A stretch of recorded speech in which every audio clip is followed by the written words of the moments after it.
Hey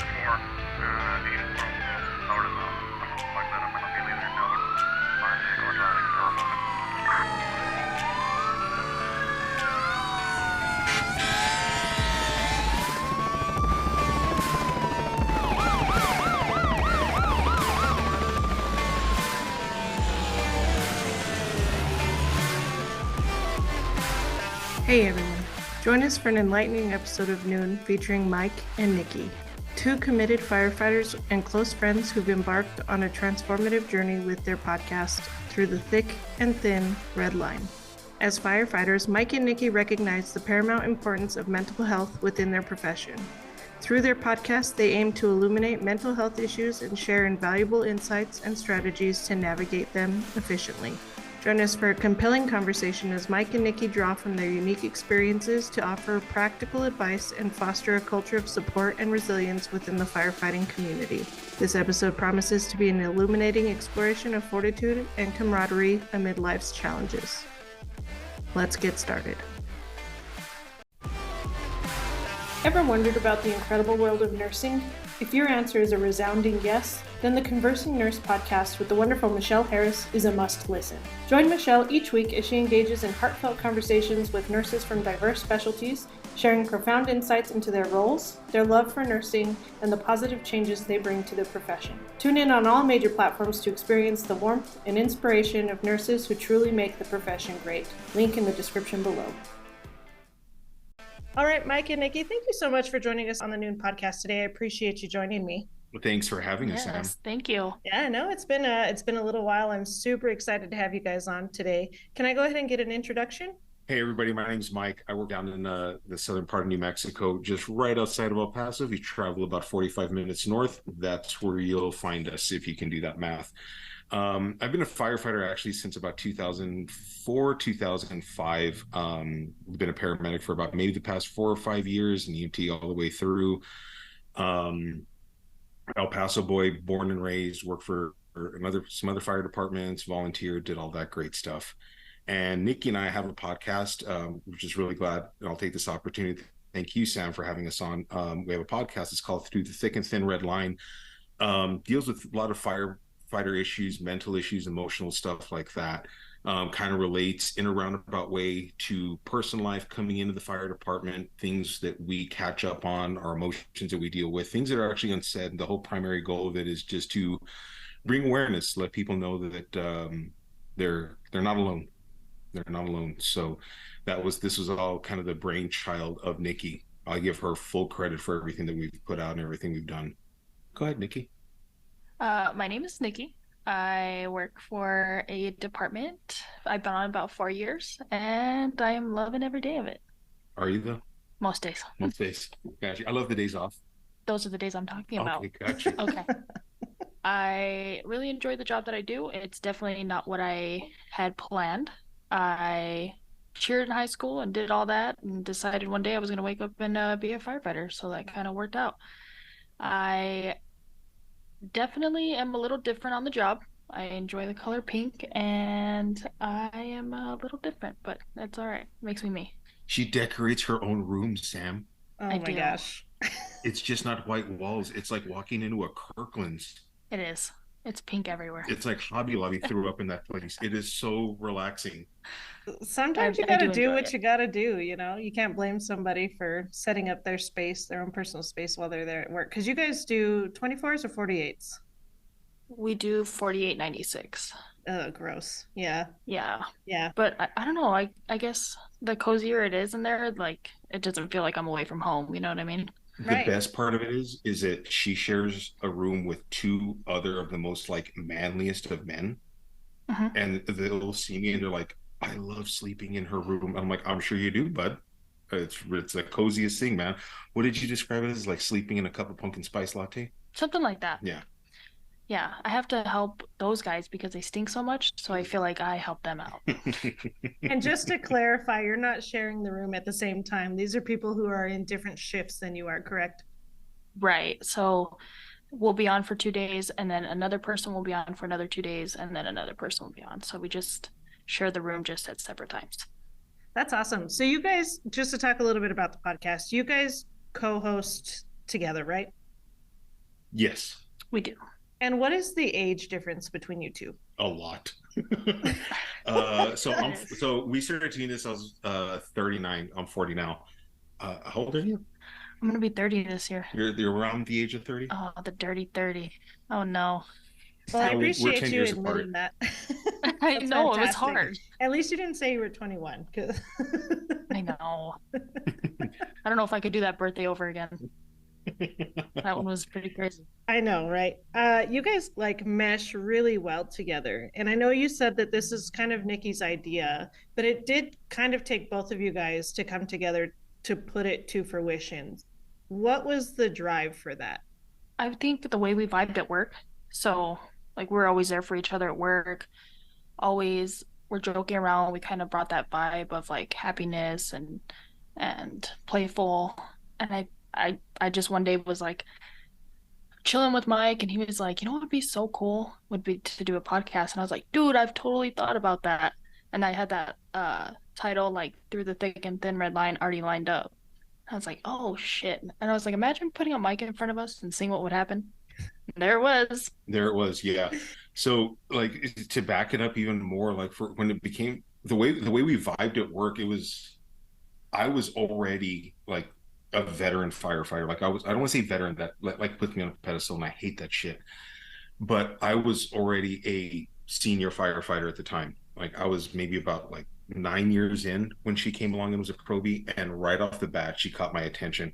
One, because just looking at her, I was like, she's not from Cruces. This is a girl that's not from Las Cruces. I was like, wait, I remember this girl. I remember this type of personality. I remember this person. And I'm from El Paso. She's from El Paso. And I was like, there it is. And we hit it off. Like she said, the joking, the playfulness. It didn't take but a couple of shifts when she relieved me to, like, we were starting to have the gym talk, the sacred gym talk.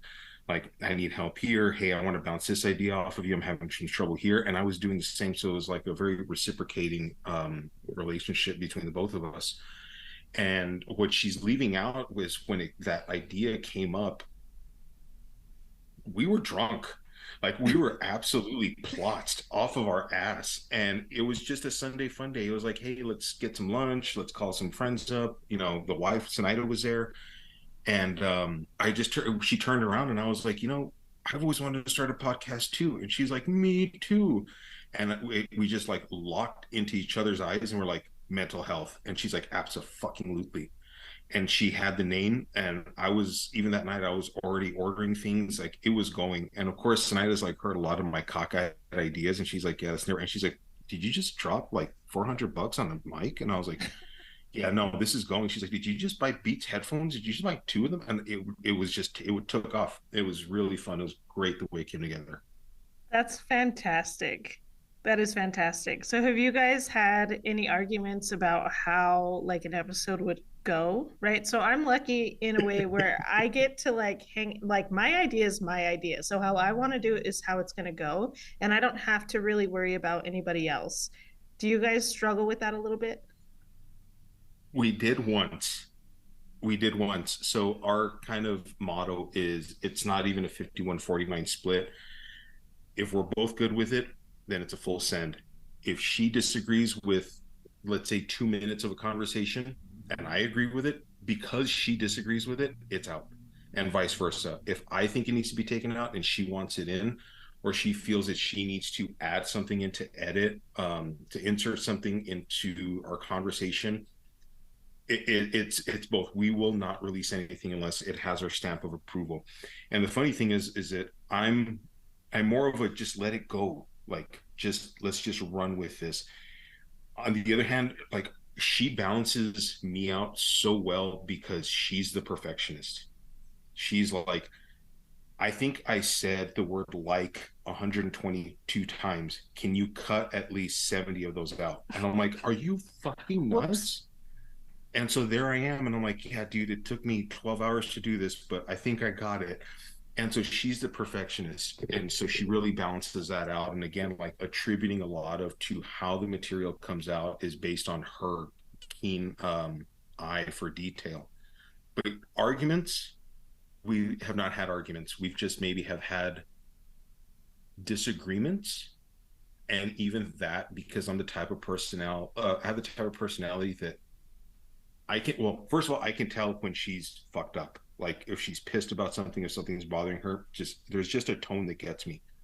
Um, and we've had to have sorted that out because I could not pass it unless I couldn't let it go unless we actually talked about it. And I had it at heart, and hers, it was like just a like simple idea, right? Right. It was just the smallest thing. She's like, "Did you really blow this up in your head?" And I was like, "I did. I thought we were going to stop being best friends. Like, I thought this was it. I thought we were going to cancel the podcast. I thought like this was it, and I couldn't know this." And she's like, "You are such a bitch." And I'm like, yes, ma'am, I am." Overthinking. Yeah. Yeah. We'll talk about that all in the next episode. Oh yeah, that's true. I mean, sometimes it takes that kind of mix to really work together. And that's really cool that you guys are able to step aside and kind of look from both perspectives in order to get things together, right? Because you guys have 5 or 6 episodes out now. Is that correct? It's 6 or 7. Yeah, they're coming out slowly, but that's just basically because we're that busy. Mm-hmm. I'm about to release one called Gentleman's Hour, and it's with me and 3 of my other cohorts, other firefighters, really good friends of mine. And it's more of a senior guy perspective in the fire department, things that are being brought to the table, kind of some things that are lacking in that. And Nikki's not in that one. I didn't have my girl there. I was naked in that. I was busy trying to learn to drive a fire engine, which I am trying to reach the pedals, so we're working on it. You're doing good. You just need some wood blocks. I need a booster seat. It's a learning process. We'll get there. So when you guys are at work and you're not working on the podcast, what are you doing in your own time? Oh, we love to gym. Oh yeah. I love working out. We don't gym together though. No. We've yet to do that. She'll need some air fresheners around when I sweat. It's bad. You're butchy. No, but it's not even that I smell. You know what it is? I don't throw the goddamn shirts away. Is it because you fart? Oh, I thought it was because you were farting. No, I don't fart. Oh, okay. No. I don't fart. Yeah, me neither. Girls don't fart. But what do you do on your time off, Nikki? Samantha asked you a very nice question. No, hold on. I have to call out my friend Gabby. She was one of my partners for a couple months, and she would always tell me, "I'm a lady, I don't fart." So I'm calling her out, and that's kind of what you made me think of when you said, "I don't fart." Yeah. Girls don't poop. Yeah, we would exactly. Never. I would never. So I enjoy, if I wasn't in the fire department, I would have been an interior designer.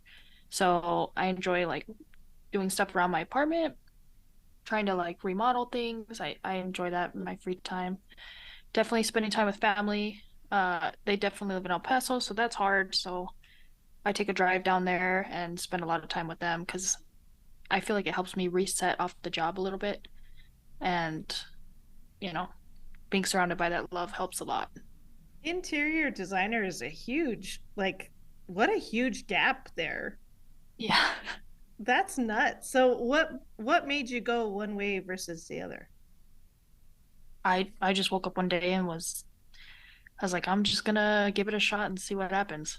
But a lot of people, because like when I cheered in high school, I was like that peppy, like all over the place, like fun person. And when I said that I wanted to be a firefighter, people were like, there's no way you're gonna do something like that.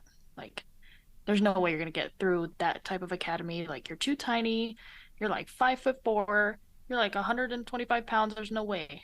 And I was like, all right, now you piss me off. Like, now I'm gonna do it. Yeah. So, and I did it. I got through it. But I was glad that I did. It was definitely a different career choice, but I didn't let go of my other dream. I just kind of brought it in with me. So, are you a lieutenant or a captain or? No, I'm just a firefighter. Oh, okay, just a firefighter. I know. You can throw that word just out.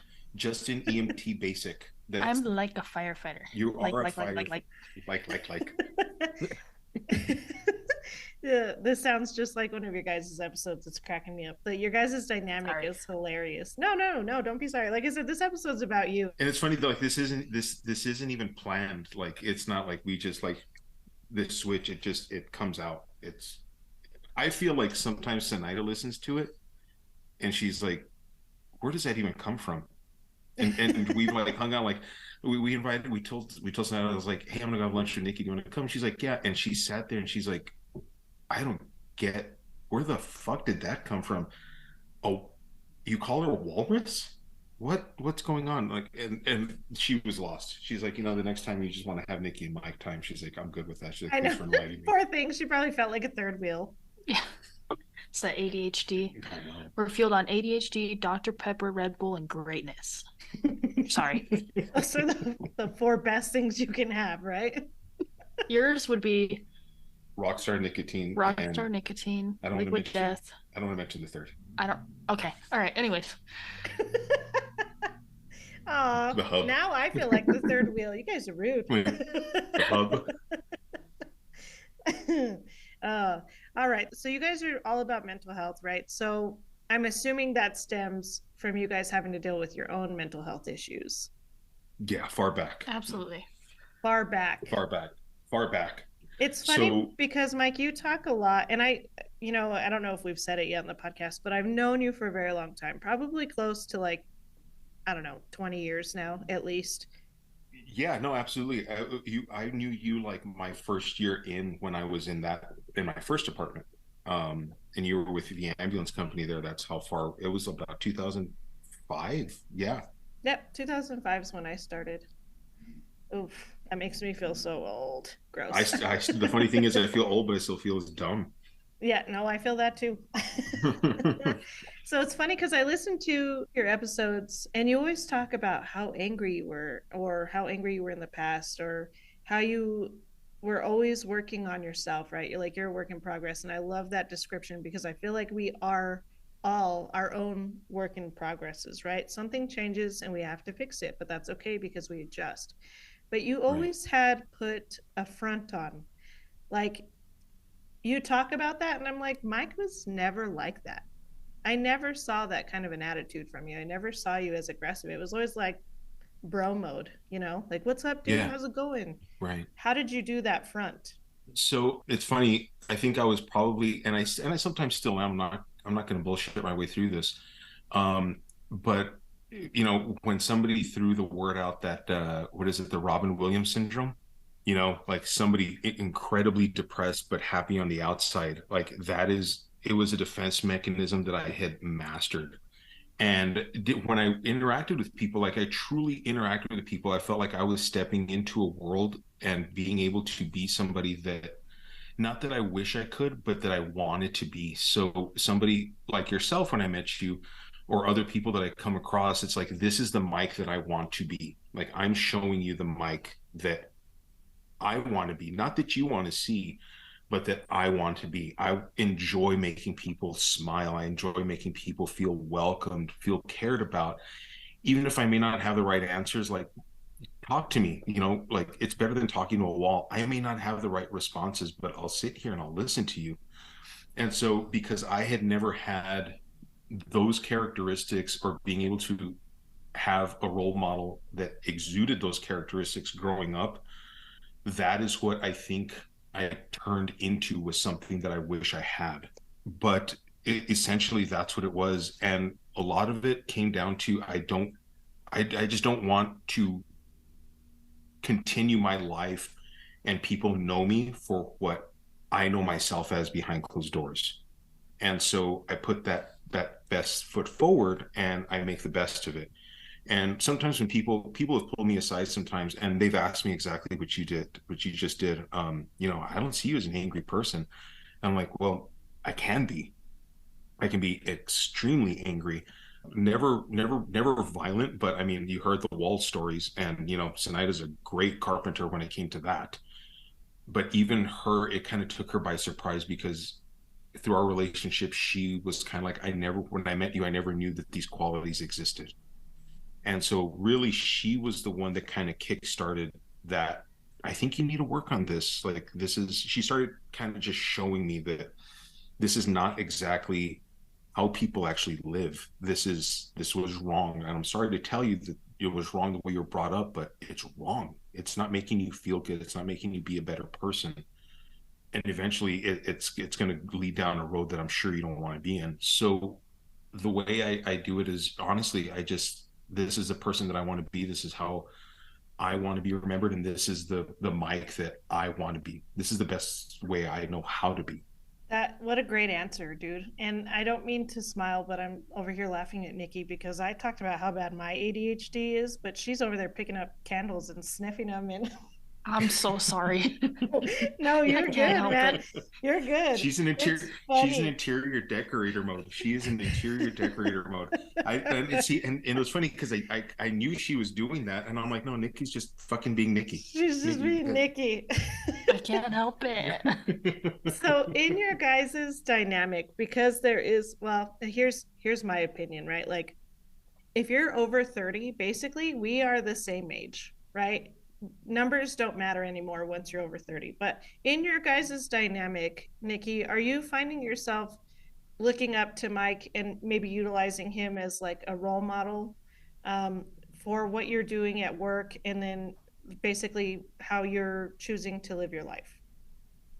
Absolutely. So for me, I think him and I see from different perspectives sometimes because I'm so young in the department and he's been in for a while. So like so sometimes when I need advice on something, he's like, hey, back when I was a probie or back when I had to do those things, this is what I would do. So it was interesting to see how far, like, even the fire service has changed since then. Mm-hmm. But it's really helped me out because with him having all that experience behind him, it helps me trying to learn my lessons, trying to grow, trying to be a better firefighter. But even in general, just as a better person, like, it's awesome to have somebody to turn to in this career when you sometimes feel like you're completely alone. Even though you're surrounded by people, you feel alone. And so it's a blessing. And if anybody could ever get the opportunity to find somebody like that, it's amazing just to have that connection. Do you guys work the same shift or are you opposite shifts? We're opposite. Different. How did you get so close? Probably because of the stupid shit that I do. So Sam, it's hard. And I think it's more, it was her personality. It was how easygoing she was and how quick that she could turn on the playful Nikki and how she could go to this, at the time, what, 24 year old, and I felt like I was talking to somebody who was my age because she had already had these life experiences, and I knew that there was this, not to be dramatic, like there was this fire behind her, and I just wanted to know more, and I wanted to know more, and by doing that, by being like an available friend for her, sending memes, having conversations on a text message, bumping into each other and picking up where we left off, I just felt comfortable around her. And Nikki ultimately she accepted me for who I was. She probably knows more about me than most people. In fact, I'm going to probably say, like, she knows a shit ton about me, like some shit that'll never get out. And if there's something that I'm holding in to where it makes me, I'm like, Nikki, I feel like a bad person because I'm thinking this way. She is able to say, I understand that, and it's not going anywhere. And I've never heard anything that I've told her ever come out in the light. She's always created such a safe environment for me, whether it's here in her apartment, whether it's if we work on the squad together or the same station. She's a genuine person, and that is what, like, essentially attracted me to her as a friend. Best friend, because I tell everybody that I'm like, the bestie's calling me, like, you know. And even at home, if I'm doing something or I'm with the kids or Senator doing something and Nikki calls me, it's, they know Aunt Nikki's calling, like, you got to take this. And it can just be hey, I got a question about this test that I'm going to take tomorrow, and I'm like, yeah, okay, cool. And that conversation will turn into about an hour and a half, easy. But yeah. Yeah, no, that's really cool. That's really cool. It's hard to find that kind of a relationship in any setting, right? Especially in our careers where, we have high rates of people cheating on spouses or anything like that. You guys are a great example of a great friendship, and it shows in your podcast episodes, and it shows even just now sitting not across from you, but screen to screen with you guys. Yeah. You can tell there's a really good connection there, and that's so great because like I said, that is really hard to figure out. In your time, do you guys see therapists, and do you suggest seeing therapists? Oh, absolutely. I'm so I've been seeing a therapist, the same one, for about maybe the past 2.5 years. um I encourage it. You have to be able to find somebody. Like, finding a therapist is kind of like finding a wife, like, or boyfriend, whatever, husband.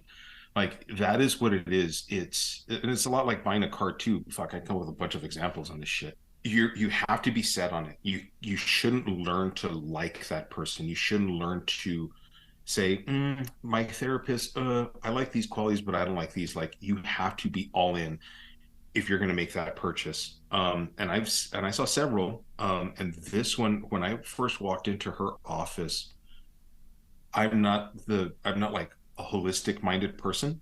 I'm starting to become that way though. And it was, she had the aromatherapy, she had the mint humidifier, she had the stones laid out. They were charged from the previous full moon. I'm like, fuck, one of these people. But slowly but surely, she was able to call me out on my bullshit. And once she was like, all right, I've heard what you had to say. Now let's cut the shit. And I quote that, let's cut the shit. And I looked at her and was like, I don't think you can fucking say that. And she's like, you're in my goddamn office, I'll fucking say what I want to. And I was like, all right, that's fair. I probably deserve that one. And right then and there, I was like, this is what I needed. Now I kind of self-sabotaged that for a little bit because I said, oh wait, this bitch is playing the mom role. I got mom issues. Like, she's playing the mom. And so there was a little bit of that, like, keep her at an arm's length. But slowly but surely, because now I was buying in that this woman was not here to hurt me, she was actually here to help me and make me see these things. That was the benefit. And I'm like, fucking all in. I haven't seen her in like a month, 2 months, but every once in a while she'll text me. She's like, hey, schedule's full, let me know your available dates. Just checking in with you, filled up your scripts, hope everything's good. Heard your last podcast, you guys are doing fucking great. So she's even a friend. You know what I mean? She's a good friend of mine as well. And that's essentially what I think people need to shop for. Did she have history of, specializing in EMS trauma or anything like that? No. Her particular, from what I gather, and if she listens to this, I'm fucking sorry, Diana. But her specialty was, she talks a lot about like working at like the battered women shelters, spousal abuse and stuff like that, and women's services. And really, all I did was I went down this list on Google, and whoever got me the quickest appointment, that's the one that I was going to go to at that time of urgency that I needed it. That sounds like you got lucky. I hit the jackpot with her. She is amazing. And what about you, Nikki? So for me, when I first started therapy, I was not open to it at all. So when I sat down, I was like, look, man, you don't like me, I don't like you, you're paid to listen to me, get out of my face. And he was like, ooh, all right. And I was like, spicy. Yeah, he's like, ooh, this is gonna be fun. I'm like, oh yeah. And so I learned to be more open with it in the beginning because I was like, oh, maybe this guy actually does want to listen to my problems, right? But I was completely turned away from it. However, I learned over time because he was like, do you think you'd be more comfortable if we did like telehealth? And I was like, I don't know, maybe. Like, maybe I'm just not comfortable. I feel weird just sitting here telling you all my problems. So then I tried that route and I did it like through the computer, and that worked for me because I felt comfortable in my own home talking to somebody. Like, I don't want to go somewhere and talk to somebody on their couch or whatever. Like, it just made me feel weird. So when I was in my own home, I started opening up and stuff like that, and it really did work. It was effective. And the only thing that I do believe is that there's something for everybody. So whether it's some people like self-help books, like maybe that's their therapy, music, going to see a therapist, telehealth, but I feel like everybody is built different. Like, we can't just go on the same form of like everybody needs to go into a therapist's office because I don't think that'll work. Yeah. So there's a lot of outreach out there. No, it's really cool that But you talked about that too, because we've talked a little bit about telehealth and how it's becoming more and more of an option for people. So I really appreciate that you discussed how comfortable you were talking. And right. that really is a good thing. And it is a good option for some people too. Like if you don't feel comfortable going out of the house, you don't feel comfortable walking into somebody's office where 1,000 other people have sat on that couch, it's that is a good viable option. So I'm glad that you talked a little bit about it. In your last episode, you talked a little bit about a recent diagnosis that you had and how you reacted to it. Do you feel comfortable talking about it? I will, yeah. So when I first got diagnosed, I had the PTSD, depression, and they were kind of going down the list. And she was like, "So you have bipolar, and not like the bipolar tendencies in the morning." And I was like, "I'm sorry, what did you just say?" And she was like, "Yeah, like we're gonna diagnose you with bipolar." I was like, "If you ever fucking call me bipolar again, I'm gonna punch you in the throat." And she was like, "Yeah, there it is. Like this is what we're talking about." I was like, "You know what, lady? All right." So then I like cooled down and I was like, "All right, maybe I could be more open to that." But so they put me on this medication. It's called Abilify, and I would take it in the morning as soon as I woke up. And the reason why they diagnosed me with that was because every morning when I woke up, I was in a certain type of mood that I couldn't figure out. So obviously, I know that every day is different, but I woke up angry and I wanted all of the world to be angry with me. Or I woke up sad and I wanted everybody around me to feel the same way I did. I wanted them to be sad with me. And so that's just an unhealthy, like, input on life, right? So as soon as I started doing that, taking the medications, like, I just woke up calm and more open to, like, I determine how to start my day and I set the tone. So that was great. Like, it was good to get on some form of help with that. And I don't even really need it anymore. So that's the best part. You don't need it anymore, like you're going to stop taking it, or you don't need it anymore, like the doctor has approved you to stop taking it? Yeah, so I was going through so much at the time that I was having no control over my emotions, like my PTSD, depression, everything like that. So they told me like you're just gonna need this while you're going through this tough time. And once you Okay. get through it, then we can take you off of it. So then when the mornings when I started realizing like, okay, I can figure out my day as soon as I wake up. So I started like happy music, drinking the coffee that I like. So I started figuring out how to work my day without the medication. Does that make sense? Yeah, so you were able to develop the tools that you needed to essentially get off the medication altogether. Right. That's fantastic. And was that something that your therapist prompted for you, or is that something that you prompted for yourself? That's what they prompted for me. Even better. No, that's great. Yes. That's great. It's great to hear that they weren't just like, keep taking these meds, keep taking these meds. No, that's good that they were able to Yeah. help you get off of that. I'm glad the big pharma mentality didn't really drive that. And those are the therapists that are valuable, is when they're using medications at the right time for the appropriate nature of that complaint, right? So in many of the cases where I've approached the therapy was more like, just keep taking these and it's going to be great. You know what I mean? Yeah. And so that's like, and part of the big pharma thing, that's my fucking tinfoil hat going. But I've had my medications kind of, I don't want to say played with, but manipulated because of that. Because I've, why am I on 300 of Wellbutrin again? Like, I don't like the way this feels. Wait, why am I on 450? I really don't like the way this feels. But hey, doc, I don't like this. She's like, oh, your fucking coping mechanisms, your, like Nikki's day-to-day routine every morning, you have to put that best foot forward.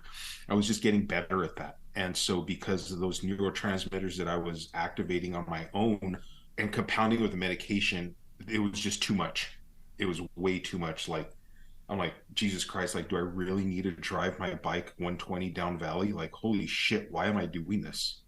Like, something is off and it takes that person to be responsible to be able to do that. Do you think that that is something that has become easier for you to think about as you've gotten older? Or do you think that it was a medication change and a process change for you? For coping skills, coping mechanisms, Yeah, like what made you decide to stop driving down valley at 120 miles per hour? that's hard. Well, it was when I got home it was essentially that when I drove home, I realized that doing that was probably not the best idea. It was simple as that. There's not really any deep meaning into it because I pay a lot of attention to my body and the way my mind is working and how I feel at that time. And I had this feeling that I could not get, what's the word, more and more grandiose, I guess, in my grandiose way of thinking. Mm-hmm. And there was no stop to it. I just needed more pleasure, more risk taking because I like the way this feels. And so that never really came in to things at work because I was mindful of the things and the dangers that I could do as a paramedic. And so I never really went off the charts there because I was also cognizant of the people that were also looking at me too. So I was aware of that. I think it became certainly older, having kids, knowing that, hey, not everything that feels good is going to be good, Mm-hmm. right? And so understanding that there's also potential like casualties that are going to suffer the result of this, my kids, family, my friends, relationships that I've built, credibility is a big one. That all did come into play, and that comes with maturity. That comes with a lot of self-awareness and being able to say, I just did this today, but when I started riding a motorcycle, I was fucking scared shitless, and now I'm here. How did that happen? Oh wait, this isn't good. Every time I go on my bike now, I'm like, ooh, I don't want to go more than, I still don't. Yeah, I'm going to stay off of I-25. We're not going there. We're taking the back way. You know what I mean? And because of the coping, because of the lowering the medications, it was like, no, well, stupid. It's a good thing you paid attention to yourself. And I'm glad you kind of brought it up. So you talked about how you think about it when you're at work and you don't really partake in any type of activity that could cause harm to yourself, to your patients, or to your coworkers. Being a firefighter, though, like that kind of attitude is addicting, right? Like I feel like there's a lot of, and not just firefighting, right? EMS, any other type of LEO or police officers, they're almost addicted to that feeling, right? They want that excitement. That's why we're in the job, right? You want to be that lifesaver. You want to be the person that runs into that building. How do we tell our younger generations, like, that is not the way to be? That is not the way to treat this job, right? Because we want to be in it for the longevity. We don't want to be in it because it's exciting and this is what we do. Wow, that's a good question. You want to take that one? You're the part of the young generation, Nick. You're supposed to give me the advice. I'm supposed to give you the advice. So I think the best way to put this is you have to understand that there's a healthy dose of everything, right? Like this is our job. Yes, I took up this job as a firefighter, Sam, because essentially, like no bullshit, I don't like excitement. Like I don't. I hate fucking roller coasters. I hate anything that's adrenaline worthy. When I started the fire department, I was just looking for a job and I said, oh, that's fucking easy. It really wasn't. It took a lot more of me to push myself. With me, though, that is the value that I found in being a firefighter is I'm capable of so much more. I'm capable of actually breaking barriers in my head and moving past adversity and being able to succeed for the most part and be decent at a particular skill set, a particular situation, things that call calls for. To talk to a younger generation, though, is, I mean, a lot of the guys that come in, they're the alpha mentality. It's difficult to show them a ground. And essentially, I don't think there's anything that I could tell them until they face that failure themselves. Yeah, that trial and error. It's that trial, exactly. And so, for example, you have a guy that comes in and he went his entire, tours on the job training for this one big fire. He hasn't had his fire yet. He went through the academy, being able to execute skills perfectly, have perfect etiquette, radio communication, understanding the science behind fire. And when it comes down to it, he didn't clip into his mask, or he didn't put his gloves on and his hands got burned, or the hose didn't lay out the way he wanted to. And now he has this utter embarrassment. You can't really tell a young fireman that they have to learn that themselves, but the best thing in that communication is to be that mattress for them and let them know, don't forget, before you were a firefighter, sorry, Nikki, you were a human first. We have to allow to give ourselves some space for error, recognize that, and understand that we're not perfect. And there's a lot of other elements that come into play when the shit really hits the fan.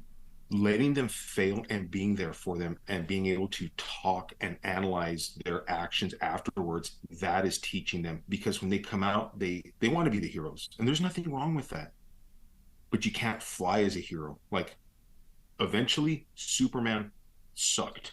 Like, his powers were taken away. Like, he met his kryptonite. Like, my kryptonite are kids. You know, Nikki's probably kids too. We had an episode on this.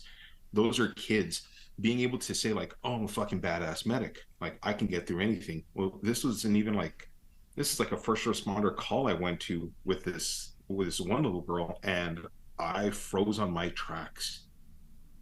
Dead stopped, and I suffered with that. But I had to fail, find the help, communicate my way through this, and allow myself to say, hey, these feelings are okay. There's nothing else you could have done for this person. And so that is the form of communication that is needed for that younger generation. You have to let them fail and understand that their success is ultimately going to be in their failure. What an amazing answer. And since you kind of led into it, is the one that you just talked about that you kind of briefly touched on, is that one of your worst calls? It plays in both areas, Sam, because that is one of my more positive calls, but yet my worst. So it's a double-edged sword. It was a little girl who was assaulted by her father, and it was around Christmas time, and it was right down the street from Station 2. And it was when the squad program was new. The ambulance program that we have now was still in its infancy. And the most adorable girl, being just so strong for herself, for her brothers, for her brother and her sister, and she was assaulted, pulled out of bed, had her face just rubbed into like the armrest of a leather couch, and was smothered. You know, just the demeanor of this young lady was just bravery and all. And I could not understand how she was being composed, how she was composing herself throughout the call without being full of tears and not wanting to talk to us and being kind of standoffish. And the thought had only led me to believe further that things like this had happened and this was normal for her. Those thoughts and how we connected and how I was able to talk to her on that call, is how I was able to find out the person that I was actually dealing with. That's particularly when she had asked me if I had kids of my own. She had, we had shown her some pictures on my phone, and she's like, oh, you have, really cute kids. And she leaned on me as we were sitting on the floor looking at her Christmas tree. And she said, she kind of leaned into my arm and said, yeah, I bet you're a good dad. She's like, I can tell you're a good dad. And that's when that little girl had me. And this was just breaking me, because all I wanted to do was pick this little girl up in my arms and take her home. It's impossible. And it wasn't an obsession that I had, but it was, I'm so close to you, yet I'm going to be so far from you. Like, all I want to do is protect you from this shit that you've been through. Like, there's so many prettier things in life. You're the most beautiful thing right now in life because of your bravery, because of how you are. And she, was like, can you promise me that we're not going to be separated? Her brother and sisters. And I was like, you've been through the system. Where's your mom at? So on and so forth. And she's like, my mom's in prison. There were a lot of factors, but she had actually cared more about her brothers and sisters. Hey, my brother takes these medications at night. Can we take these? My sister in the morning, she has to take this medication. And I'm like, when are you going to tell me about you? Like, what do you need? And she's like, I don't need anything. Like, I just need to make sure they're okay. And I'm like, this is a fucking 12-year-old dude. Are you kidding me? And with it being the most positive and successful call, people often ask me, hey, what's the most valuable piece of equipment on a fire truck? Nikki, if I were to ask you that, what would that be? The Halligan. The Halligan, sure. Maybe Samantha, it'd be fucking water. No, not me. It's the stuffed animals. I just like to hit shit. You just like to hit shit. Got Yeah. you. There's that bipolar thing. Sorry. That's And a firefighter for you. Hey, I had to punch you in the throat. Yeah. Oh no. I called you something. Never mind. We're not going to go down that conversation. But with me, it's the stuffed animals and the little blankets. You know, these little things that we give to patients, to kids, to make them feel so safe. And there was this little plush Halloween kind of Hot Topic blanket that I had given her when I had transferred patient care over to the ambulance company, and her face lit up. Her face lit up and said, "I've always wanted a blanket like this. I saw one of these at the mall, and I always wanted one of these." And she's like, "You work down at the fire station down at the corner?" And I was like, "Yeah, I do." And she's like, I'll take it back when I'm done with it." And I was like, "No, it's yours to keep." She snuggled it and gave it the biggest hug. Like, that was the best thing she had ever gotten, and it erased everything that night. And that's when my heart was like, it was calm. I'm like, she's good. A blanket made the difference. These little tokens of kindness, these acts of love that we're able to give our patients, especially the kids, that's why I got into this.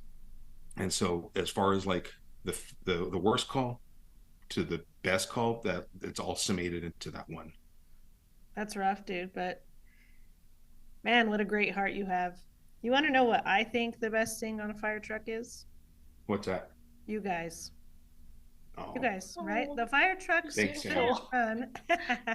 The fire trucks could not run without the people driving the fire trucks, right? So whether it's a rescue, an engine, a ladder, whatever, it needs you guys to get through. That child needed you in that moment. I mean, how many other rescues, ambulances, fire trucks carried that specific blanket in that minute? None. Yeah, no, I get you. Yeah. None. It was you, dude. It was you. Yeah. So strong work, man. You're doing what you need to do, and you're in the right place. Thanks. That was awesome. All right, Nikki, what you got? So mine was not an EMS call, it was a fire call. And we got dispatched. So the station that I was at, it has an ambulance and it has a fire truck. And so when we got dispatched, it came out as a smoke smell. So usually when we get those calls, it's like, somebody's starting a bonfire in the back or burning some leaves or something like that. So in our minds, we're like, all right, well, let's just go check it out. It can't be anything too crazy, right? So when we turned down the street, and this was like at 3 a.m. And so we're kind of half awake. We turn down the street and we see smoke and it's banked down to the floor. And we're like, oh no. We're like, this is happening. We're like, shit. So the lieutenant on the fire truck, he's like, you know what, I need you to upgrade this. Like, I need units here now. And as soon as he did that, that's when Central came across and she's like, we have 2 victims inside. We have, per record, they had like 9 dogs and like 7 cats inside. So we're like, all right, we need to get there. So when we got on scene, the firefighter on the engine pulled the line and started doing fire attack, and I went in because I was on the ambulance. So as soon as I bunkered up, I went inside, and the first victim was on the left-hand side, and it was a male, and we completely made it past him doing the fire, and I hooked to the right, and there was a lady that was there, and she was 370 pounds. And so at the time I was weighing in I'd have been with just my own body weight, I was probably like, I'm fresh out of the academy, like 125.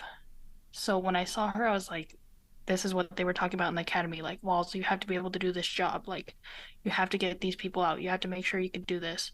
And I felt alone. I was like, no, this is happening. Like, this is my biggest fear. Like, fuck. But the other downfall that I had was it was in a hoarder house. So it was completely packed to the top, full of stuff. So I was like, how am I going to get this lady out? Like, I need to do this. Like, I got it. But the guys from the outside, they were like, we could hear you screaming and it sounded like you were like giving birth. Because I was pushing like and pulling this lady and I got her out. I got her to the door, but she didn't make it. And neither did the husband, all the dogs, all the cats. So it was for that as a crew, us, like the amount of, I guess, the failure that it felt that came with it, it was hard. Because I feel like if it had gone different, if we had had units there in time, if we had, everything could have played out different. And I played it in my head 17 times, thousands times over to see what could have gone different. But you just have to kind of know that that's just how it went down and you gave everything you had. So when I asked you which one was your worst call, and this is your worst call, my guess is when you're talking about failure that you still feel that that was a failure. I wish they would have lived 100%, but I've learned to come to terms with that we did everything we could. How long do you think it took you to drag that female from where she was to the door? I think the guy said it was less than. Do you remember the stats on that? I can't. It was a long time ago. We usually have like classes and teaching trainings based on like last fires, or Sure. they put out things, and I want to say it wasn't very long. I just say less than a minute. Yeah, it was less than. It wasn't very long at all.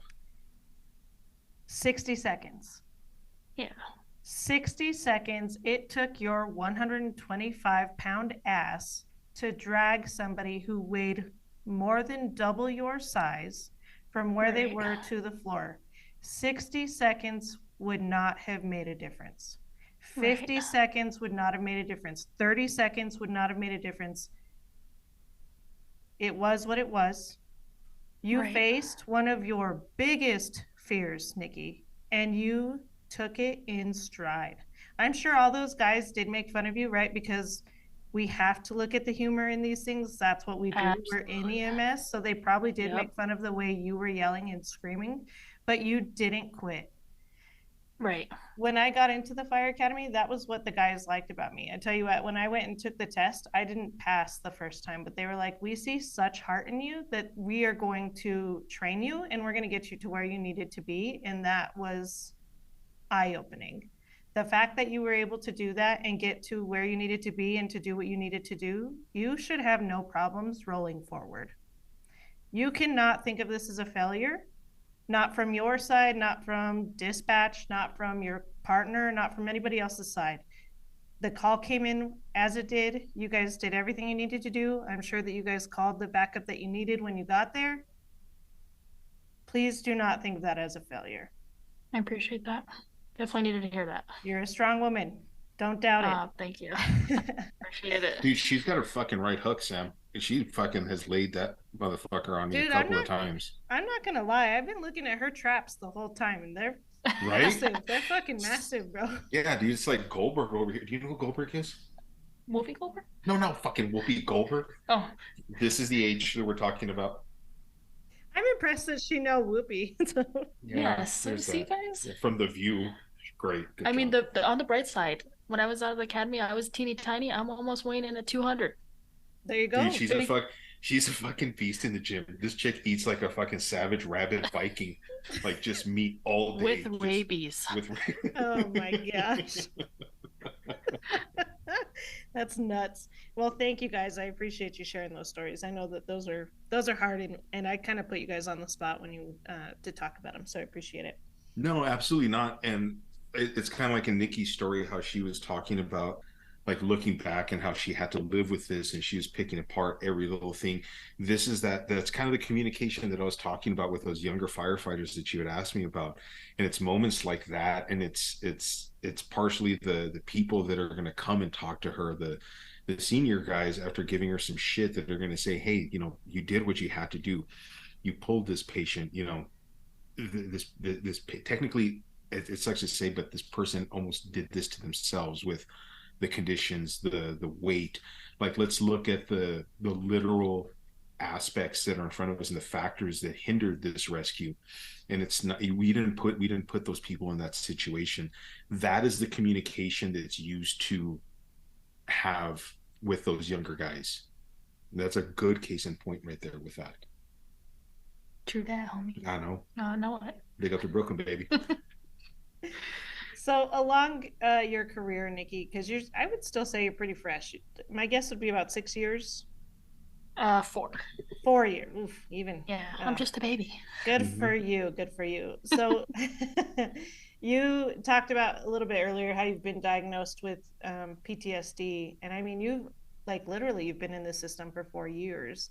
Um, in an episode, one of your older episodes, you talked about going to a rehab. Do you feel comfortable talking about your rehab a little bit?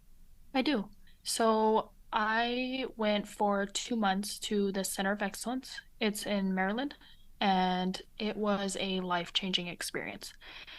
Even I always tell the guys, like, no matter what you're going through, to go through something like that and experience the connections there, the therapy there, everything, it will change your life. It'll change your outlook on life. It'll change who you are, and it's amazing because you learn more about yourself the whole time you're there. And so when I first got there, because as soon as I heard rehab, I'm like, oh no, I don't want to do this. And so I got on a plane. I sat down when I got there and I was like, look, if you're gonna take my shoelaces and fucking follow me everywhere, like I'm not doing this. Like I'll leave right now. And they're like, no, relax. Like you're safe. Just hold on. We're gonna take this day by day. And they didn't. They didn't treat you like that at all. Like you're free to like it's beautiful in nature, so we spent a lot of time outside. You can go they have it's almost set up like a firehouse. So while you're there, it's a rehab facility for firefighters. And it's very interesting to see like even the layout of it. So there's like a dining room, uh the kitchen, and then they have like the setups where the different beds, the female and male side.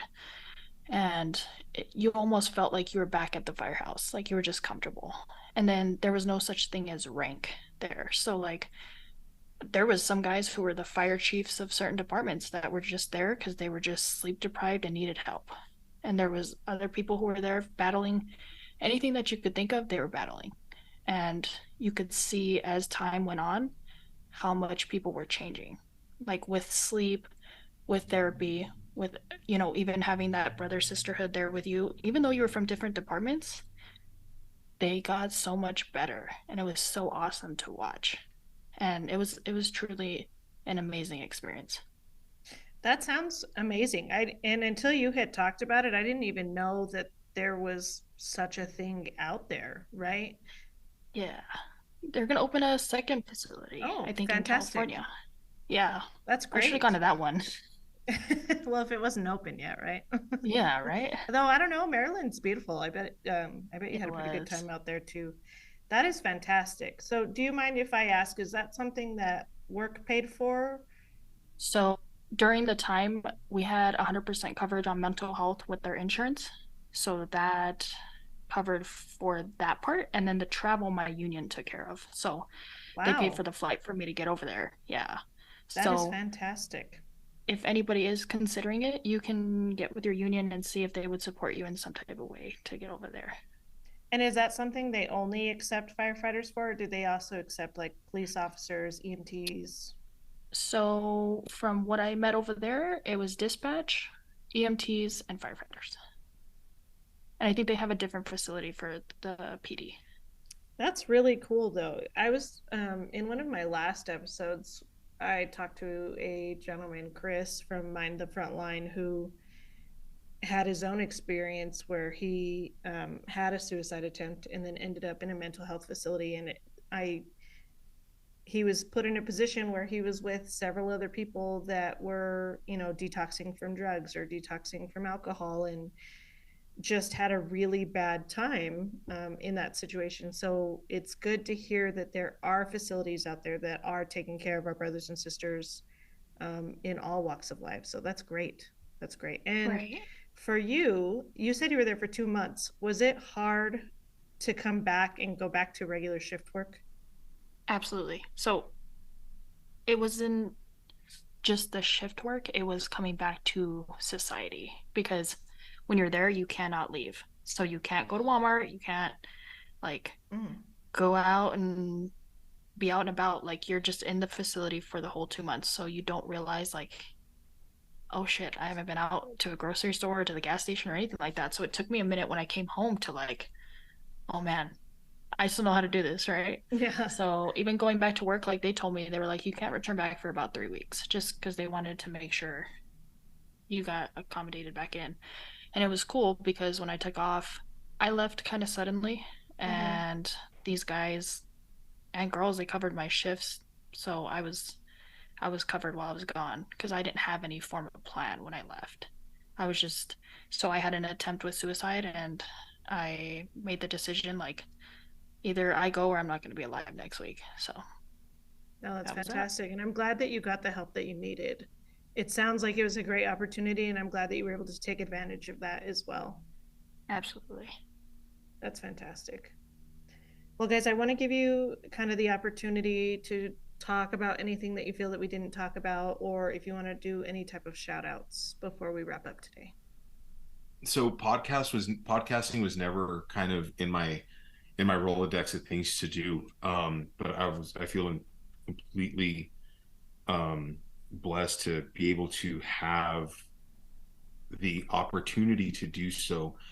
And kind of the way my life has kind of gone is I was always just very super critical on how people thought of me and things that I had accomplished and my credibility in aspects of all life, you know what I mean? And so to have the opportunity in this podcast to kind of figure out that world, um kind of getting a little choked up here. I'm not gonna fucking cry in front of you, Nikki. I'll get the But tissues. thanks. You're gonna need a Oh, little fucking lot of them. To have Nikki um as my co-host, as my partner in the podcast, my best friend. I'm fucking amazingly blessed to be able to put all that bullshit aside because she saw a value that was in me, not just as, hey, this is going to be something successful, this is going to be something great, but she saw something in me that was just wanting to get out. And she gave me that ability to where she gave me the validation and let me know that everything that I had felt, my views on the world, my views in mental health, the way I'm envisioning the way tomorrow is going to go, she gave me that voice.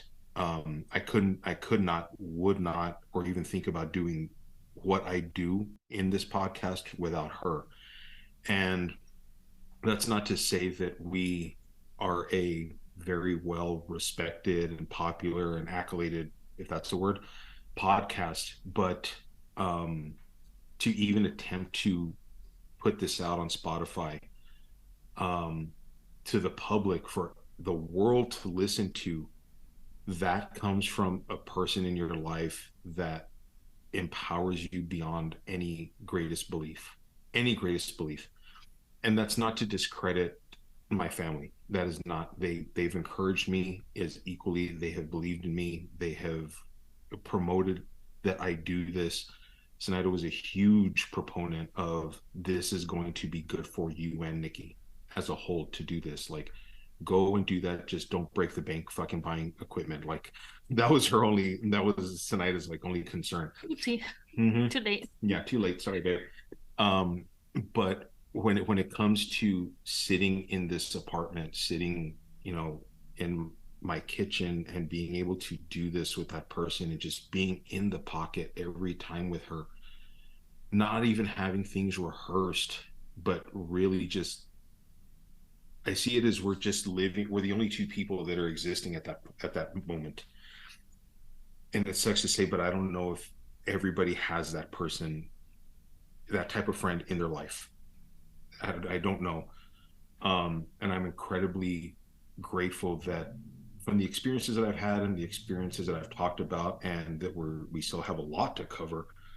A lot of learning has come to that. And so to anybody, that's listening to your podcast, and it's a lot, Sam, like you're doing amazing work with this. Um, it, it's a battle. It's a job. You know what I mean? It's a job. It's a responsibility. There's a lot of adversity, things like this that we talk about, and the adversity that we've overcome is not an easy thing, even though we make it sound like it's easy. It is not. And to people who are are struggling with PTSD, you know, the anxiety that I went through, the depression that I went through, that's all normal. There's going to be an end, and it's going to be a positive one. It really, really is. And so, for me, I'm very proud to have you, particularly Sam, to give us this opportunity to share our podcast and to share like time with, you know, because we're friends. And I'm just glad that we can kind of use each other to boast the message, you know, as cheesy as that fucking sounds, but just to help empower people and give people an outlet that, you know, you're not alone. Like, we're all together. We just don't talk about this shit as often, you know. So Yeah, I agree. And even if this is the opportunity for us to get a chance to talk to your fans, whatever you're going through, don't give up. You've been down on your luck, you feel like you can't do it anymore, don't give up. You got it. Like, you just got to keep going. So try to find that fight in you every day, because every day is a blessing and it matters. You just got to make it count. Never lose yourself. Just surround yourself with people that you love, and you'll get there. Get the help you need. That's correct. Yep. all you need are really like 3 good friends to take over a country. To take over the country. There, we have 3 right here. Yeah, we got 3 There right we here. go. We Let's do this. it. I'm so down. Yeah, fuck you, Rogan. This is where it's at, bro. I can't believe I said that. No, don't fuck Rogan. I love him. I want to meet him so bad. Unless you want to fuck Rogan, then go ahead. Hey. I didn't say that. That's how you implied it. The bald beautifulness in that sight. Oh, wouldn't that be something? Oh my gosh. Shiny everywhere. I want to take a second just to, Mike, I appreciate you so much, but I do want to just make fun of you for 1 second. You, on your last episode, you took a few minutes at the end of the episode to talk about how you're going to go on to do this other separate show. Yeah. And like, as you're talking, right? So I kind of pay attention to timing. So when you said, hey, this is me, I'm on my own, I looked, because I listen a lot while I'm flying. That's really my time to kind of sit. If we don't have a patient, I get to sit, because you don't have internet, you can't do anything else. Like, I get to sit and listen or read a book or do what I need to do in that time. So I took this second to look and see how much time was left in that episode. And there was 17 minutes left when you started your own monologue. And then towards the end of that, towards the end of that, you were like, well, I only had like 5 minutes to talk. I'm like, bro, you're 17 minutes into this. What do you mean you only had 5 minutes to talk? I'm really impressed that you were able to talk that long and that you were able to do it so well. You're so very well spoken, and I appreciate it. Thanks, Sam. That's like the biggest compliment when people tell me that. And I don't try. I'm like, Mike, it's time to shut the fuck up. Like, stop. But thank you so much, Sam. That means so much. You say you don't try, but I can tell you think about what you're going to say before you say it, because you're a very empathetic person. I can tell you don't want to hurt other people's feelings. Your whole goal is to lift people up, and you do a very, very good job of doing that. Well, that empathy is a fucking gift and a curse, right? Yes, it is. And yes, and that's what, and I'm like, God damn it, if I can only fucking stop feeling for fucking one day. If I can only stop feeling for one fucking day, that would be amazing. And it's funny too, because people, you know, some buddies of mine, and they're like, you know, you talk to yourself about this uplifting person, but you were the biggest ball breaker in a fucking fire station that I have ever met. Like, I'm afraid to say something because I know Mike. And I was like, yeah, it's a two-faced fucking coin, bro. Like, if I'm good here, I'm going to be really good at that other end of the spectrum too. But, you know, firehouse, fun games and busting balls, it's great. Level 10s. So Mike, would you do it again? Your podcast? Absolutely. I would love to return on your podcast, Sam. The more exposure we get, the better. In the future, for sure. But would you become a firefighter again if you could start all over? If I could, I would. Yes or no? I really, That's I all would. I want. Yes. You would? Yes. Okay. I want to put, like, I want that, like, very fast. You would either do it or you would not, because a lot of people take a second to think, and there's nothing wrong with that. But I want honest, like, yes or no, I would. Yes, That really absolutely. tells me how you feel about the job. You know what I mean? Who does this? You know what I mean? Like, where else can Not you a do lot. this? Yeah. Where else can you do this? And I'm sorry if I may expose like a little bit of your pre-podcast procedure, but you kind of sent out like a little questionnaire to get some feels, right? Like some prep work. And that like gave Nikki and I like an idea, like we just go right into a conversation and fucking hope for the best. Like maybe we should have a little bit of, and there were some questions in here that you threw at us and I was like, well, that wasn't in the fucking questionnaire. Like that, this wasn't, I'm not ready for this, Nikki. But no, it's a great tool, and I commend you for the prep work that you do. But when you had asked me that question, I was like, somebody had already asked me this, and I was like, no, wait, it was in the fucking questionnaire that Sam sent me, stupid. Um, that's what the COVID shot did to me, by the way, the memory thing. That's a different podcast. But when I said yes, people can't do this. Like, there's nowhere in the world that you don't know what you're going to do that day. No other job besides police, besides military, besides ambulance services. Like, we don't know. People, their detriment in life is waking up and doing the same thing over and over again.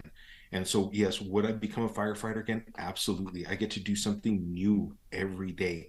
And even not running a call in a 24-hour period, guess what? I didn't do that the last time I was at work. I was able to get a full workout in. I was able to catch up on the series with my guys. We were able to train. Who knew that this was going to be able to be possible? That is the beauty of this job. And if there's people out there that want to understand, human relations and the nature of the human spirit and the human mind, this is where it is. This is where it's at. So, is there anything that you regret throughout your journey to where you are right now? I regret being so angry and so caught up in that. And the solution was just right in front of me, was just to seek help. It was just a simple phone call. And it was a simple thing of perspective. What I'm really grateful for, though, is the family dynamic that I have to be able to call me out on that. It's fantastic. Yeah. That's great. And Miss Nikki, you've only been doing this for 4 years. Please don't say you're just a firefighter. You're just an EMT. Okay. This is the start. This is the start of being something great. Okay. And it takes somebody strong to get into this position. But in your 4 years of service, have you had any regrets up to this point? So the first year that I was in, I tried to change who I was to fit in, and I lost myself. And so I've learned that it's okay to just be who you are. You don't have to, if you like the color pink, like the color pink. If you enjoy a certain type of music, enjoy it. Like, don't let these guys and girls change who you are, man. They make fun of you, whatever. Like, but don't lose yourself, because that's not a good feeling. That's great. That's how I do. And would you do it again? Absolutely. Yes, I would. You know, you have a lot of on your 4896, you have a lot of off time. I don't see any reason why you couldn't do both jobs. I've given that some thought. Yeah, I don't know, I might move in that direction a little bit. Yep. That's fantastic. Well, thank you guys so much for coming out onto the podcast. I appreciate it. It's been such a great conversation. You guys are both amazing. Please keep doing what you're doing. I appreciate you so much. We appreciate you too, Sam. Thank you so much for what you do also. Thanks for having us. Yeah, no problem. I hope you guys have a good day. Thanks. We'll see you, Sam. Bye. Bye. Thank you for listening. Before we wrap up, we have a few important announcements to share with you. Firstly, we're excited to announce the launch of our brand new 911 Nonsense Facebook group page. It's a community where everyone can go to connect, share ideas, discuss topics from the show, and get all of the most recent updates about the podcast. We'd love to have you join us and be part of the conversation. Next, we want to ask you to rate and review our podcast on your preferred platform. Your feedback means the world to us and helps us reach a wider audience. By rating and reviewing the show, you'll be supporting us in a big way and helping others discover 911 Nonsense. If you enjoy what we do and would like to support the podcast even further, we have a few options available. You can visit samspursuit.com to find the links to our 911 Nonsense merch page and our recently released Noon gear page. Every contribution, no matter the size, goes a long way in helping us continue to better the podcast. We know that not everyone is comfortable being on the podcast, but we still want to hear your stories and experiences. If you have a compelling story and would like to share it to be read by me in a future episode, please reach out to us via email at 911nonsense@gmail.com or through our website's contact section. If you choose to be anonymous, we'll make sure to respect your privacy while sharing your story in a way that resonates with our audience. Thank you again for tuning in. We truly appreciate your support and look forward to bringing you more engaging content in the future. See you next week.